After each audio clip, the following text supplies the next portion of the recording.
بله، اسم موسیقی که شنیدید اگه دشمن نداشتی به خودت شک کنه، اثر آخر فاراکم،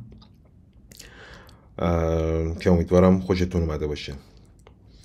اسم این موسیقی که اگه دشمن نداشتی به خودت شک کن، یه هم آخرش داره، از روی یک نقل قولی بالاخره برداشته شده. یعنی یه چیزی که به نظر میرسه خب ضد بتالته.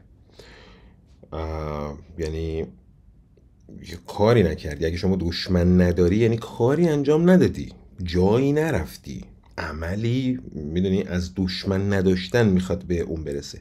یه حال ژاپنی داره اگه دقت بکنید، یه حال از این قویا و اینا. حالا چرا میگم ژاپن؟ به این خاطر که اصلا اولین بار این جمله اونجا گفته شده، اصلا اونجا اتفاق افتاده در ژاپن. کی؟ در زمان حکومت شینا. شینا کیه؟ امپراتوریه که برای ژاپنی ها عین خداست و برای بقیه دنیا عین شیطان. حالا اینا احتمالا مثلا اصلا منو چیز کنن، ممنوع الورود کنن به کشورشون، که اگر بفهمن که من گفتم شینای خالی گفتم، لفظ امپراتور قبلش نذاشتم، که خب میذارم لفظ امپراتور میشه شیگان. اسمش بوده شیگان شینا، امپراتور شینا. و همونطور که انتظار دارید، وقتی که این مردم در ژاپن زندگی خوبی داشتن، قطعا خودشون گم میزنن به زندگی خودشون. یعنی انگار آدم ها این شکلی هم مثلا زندگی خوبی دارن یه گندی توش میزنن، و اونجا هم همین اتفاق افتاده. حالا کدوم ژاپن؟ ژاپنی که سلسله هان در چین رو بعد از 1400 سال محو میکنه، اینقدر قوی. ژاپنی که برای اولین بار نقشه اقیانوس آرام رو میکشه کامل، برای اولین بار به قطب جنوب میرن، اولین انسان هایی که به قطب جنوب میرن، و اولین انسان هایی که پنگوئن رو پیدا میکنن، که اسم اون پنگوئن رو میذارن پنگوئن امپراتور. ما فکر میکنیم مثلا اسمش امپراتوره، در صورتی که یعنی این پنگوئن برای امپراتوره، پنگوئن امپراتور، چون میبرم میدم به امپراتور یه دونه. این ژاپن رو کله میکنن. یعنی انگار تحمل اینقدر قدرت و خوبی رو ندارن. اسم خاصی برای شروع کنندش در بعضی از تاریخ ها نیومده، ولی در بعضی از تاریخ های دیگه و علل خصوص اسطوره ها اسم این فرد ارن یگار نوشته شده. ارن یگار رو ازش دعوت میکنن که بره توی ارتش و بره به سمت قاره آمریکا، یعنی در همون حوزه اقیانوس آرام بره به سمت قاره آمریکا برای شناسایی و اینا. حالا اینجا تو پرانتز بگم که جالبه، تو این تحقیقاتی که داشتم انجام میدم متوجه شدم که اخیراً جان فریدمن تحقیقاتی که انجام داده متوجه شده که این سرخپوست هایی که در موردشون مثلا راجع بومی های آمریکا بهشون اطلاق میشه، اینها نوادگان همون ژاپنیان. مثلا از حالت چشماشون اینا ما باید از قبل حدس میزدیم، ولی که قبل تر از اونم هیچکی اونجا نرفته قبل از این ژاپنیا. یه بار داریوش دوم رفته و آهنگ شکنجه گرفت. ببخشید. بعد این ارنگار نمیره، یهو میگه آقا من نمیرم. میدونین خب اینا مشکلی نداشتن با اینکه کسی نره، ولی این یهو داد میزنه میگه آقا ما آزادی نداریم. یعنی وای میسه وسط میدون شهر اصلی، به اسم شهرشون یمیر بوده، وای میسه وسط میدون شهر و با صدای بلند این جمله رو میگه شینزو ساساگیو، که یعنی آزادی کو؟ آزادی کجاست؟ ما آزادی نداریم.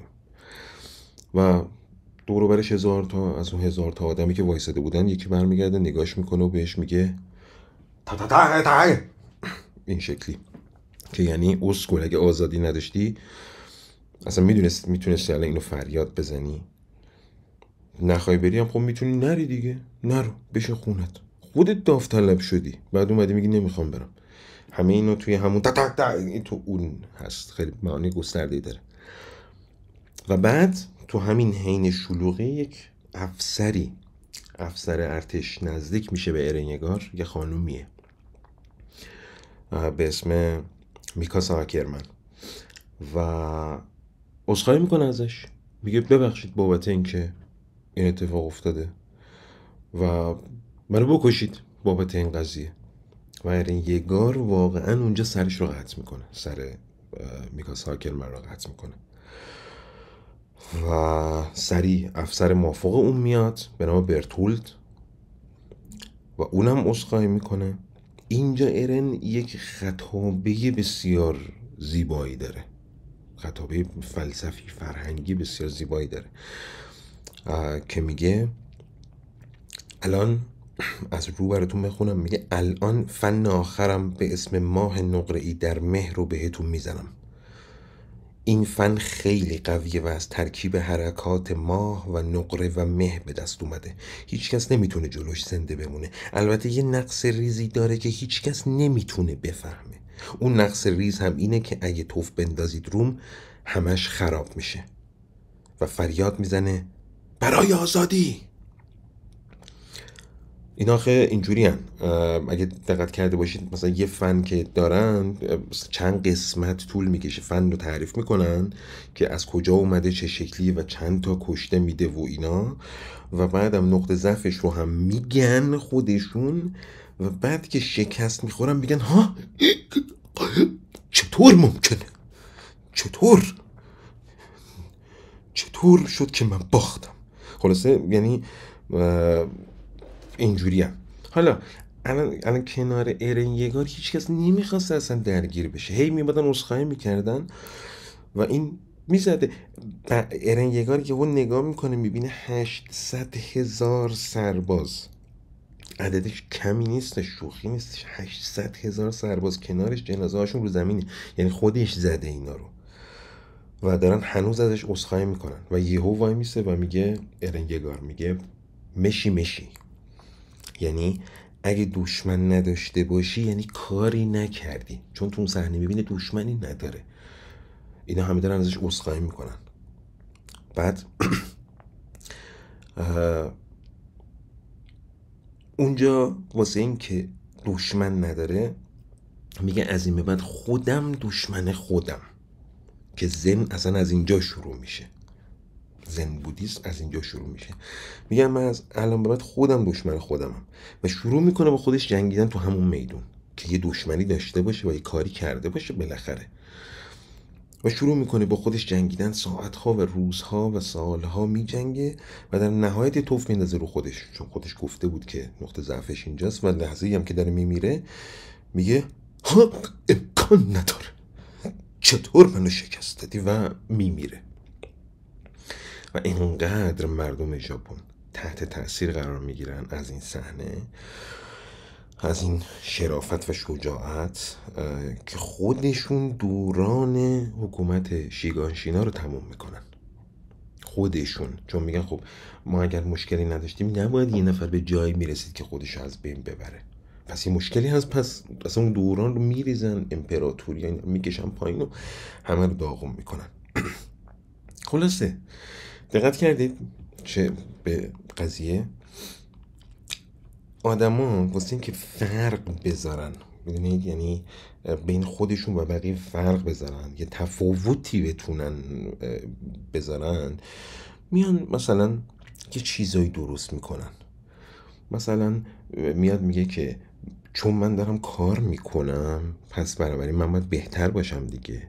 میخواد اینو اثبات بکنه، میاد میگه پس تو یه کار نمیکنی بدی، چون تو بدی پس من خوبم.